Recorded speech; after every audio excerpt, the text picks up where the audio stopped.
we all have different things in our life that have scarred us. We want to act like those scars don't exist. So those scars, like, if you go out and you get cut, that scar is going to be there on your arm. You can go down and look at that cut and say, oh, or that scar and say, oh, that happened from, I was in the kitchen, or what happened. We have the same thing on our brain. I have all these scars on my brain from growing up, from, suffering through life, from having a learning disability, from stuttering, from having just a really bad childhood. And so all those memories, I had to cut open that scar and go into it. And that was a hard process for me to do. Not only was that a hard process for me to do, for me to have the courage to share that with people, because I'm the so-called toughest man on the planet. So they think. So for me to break open that shell and tell people, hey, that wasn't always me. It's hard to do, it's hard to do. So it was a tough process. My dad was a person that, he was an alcoholic. He was really big on being a powerful man. And he had two different sides to him. He had a side that once we left our house, so our house was the dungeon. No one knew anything about about the inside of that house. The inside of that house was horrible. It was evil, like the evil monster came out to play. But once he left that house, he was the nicest person on the planet. So no one knew, who this guy was. So the scarring started happening inside the dungeon. And my dad didn't really believe in us going to school. He had a family business, and the family business was a skating rink and also a bar. So my dad owned, it was called the Vermilion Room was the bar, and the skating rink was called Skateland. So from the time I was able to walk, I was working that skating rink. And I worked it from like 9 o'clock at night until like 12 o'clock in the morning, pretty much. That's what we did. I'm 4 years old, scraping gum off the skating rink floor, doing stuff like that. Me and my brother and my mom. Once the skating rink was shut down, the bar would open up. The bar would be open from like midnight to like 4 o'clock in the morning, 3 o'clock in the morning. Once that closed down, we'd go upstairs and clean the bar. So by the time you work like this, I'm a young kid. It's time to go to school. So most of the time we didn't go to school. So we missed school a lot, but thank God for me. I didn't like school anyway. With a learning disability, with a stutter, I had white splotches all over my skin from being stressed out, hair, patches of hair falling out at a young age. And once my dad got drunk, that's when the nightmare began. That foundation of life that I didn't have, that's how it started off for me. And it's progressively got worse. So when you have a horrible foundation, it's like building a house on a fucked up foundation. This is what you're going to get. Any kind of earthquake or something happen, the house is going to go down. Sometimes, it doesn't even take an earthquake. It takes a little windstorm. So that was me. I was just a little windstorm away from breaking. Yeah. All the time. A windstorm away from breaking. But no one knew it. I walked around like I was a pillar of strength at a young age. But that internal conversation you're having back here is this weak little kid, very afraid. And I think that's what makes the book very powerful.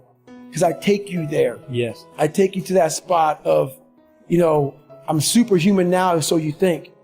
But a lot of people have a lot of problems that they can't overcome. It happened when I could never get over the hump.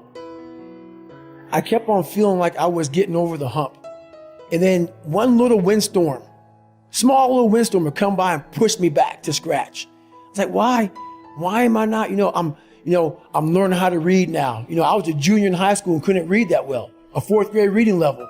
Because I would cheat on everything. And I learned how to read. I learned how to write. I taught myself all these things, all these disciplines. But whenever the first real big challenge would come, that little windstorm would push me back in the hole. And I realized, man, I'm fixing stuff on a surface level. I'm all surface, man. I'm not going deep into the cellar of my mind and fixing the foundation of my soul. My soul is broken.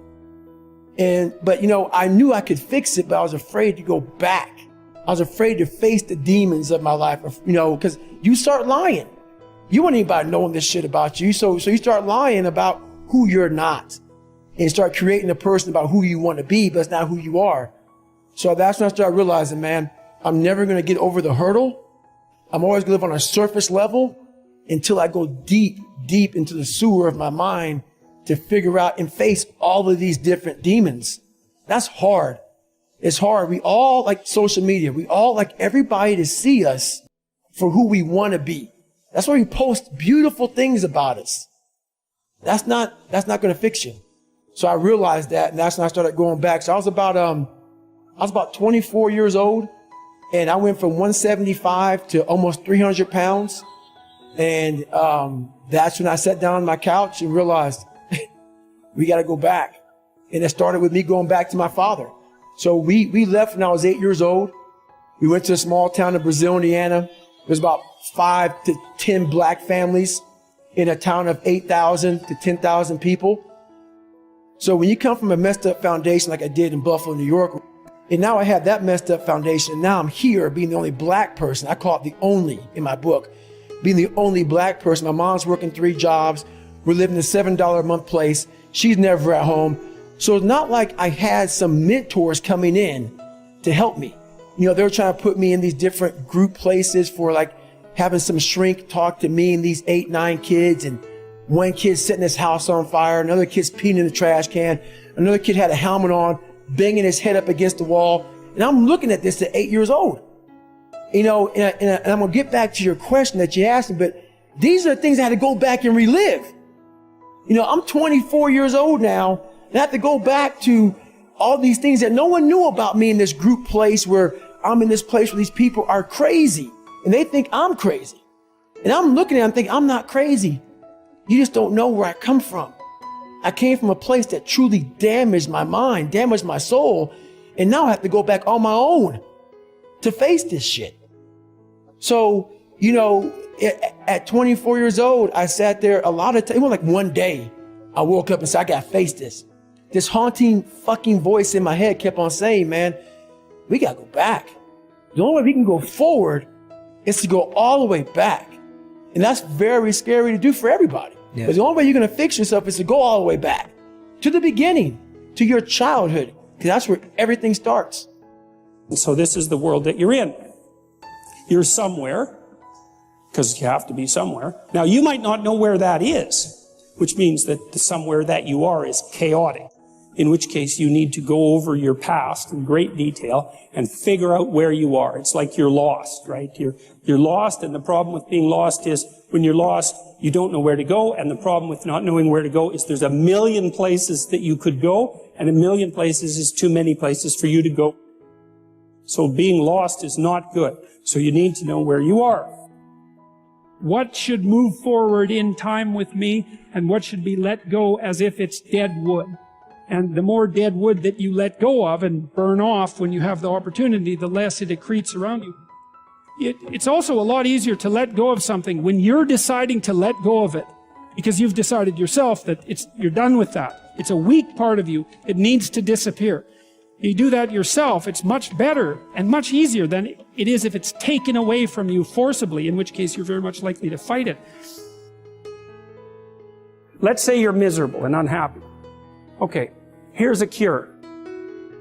Find what's valuable and let it go. So we could say, well, maybe it's a relationship that you have. Maybe it's a relationship with your parents, right? And the relationship is pathological, but you're locked into it. You value it. And no wonder, because it's a relationship with your parents. And you're suffering terribly because of it. Well, what do? Maybe you let it go. It's a sacrifice. And the idea is that, well, that'll clear the future for you. Well, very frequently when people are suffering terribly, not always, because sometimes you just suffer stupidly, blindly, and without recourse, you know. You get cancer, and then you die. So we have no idea how to deal with that. But sometimes the reason that you're suffering is because you just won't let go of the thing that's biting you. And you think, well, I can't let go of, and I've had clients like this. I can't stop communicating with my mother, who phones me 3 times a day, every day of my life, and never says anything that isn't unbelievably critical and demeaning. I can't let that go. It's like, well, that's not such a good idea. The funny thing too, often when people let something like that go, it goes away, sorts itself out, and then comes back. So they don't even end up losing it. But unless they're willing to let it go, to sacrifice it, they make no headway whatsoever. And so one of the rules is, if people are impeding your development, you sacrifice your relationship with them, right? It's a very, very rough rule.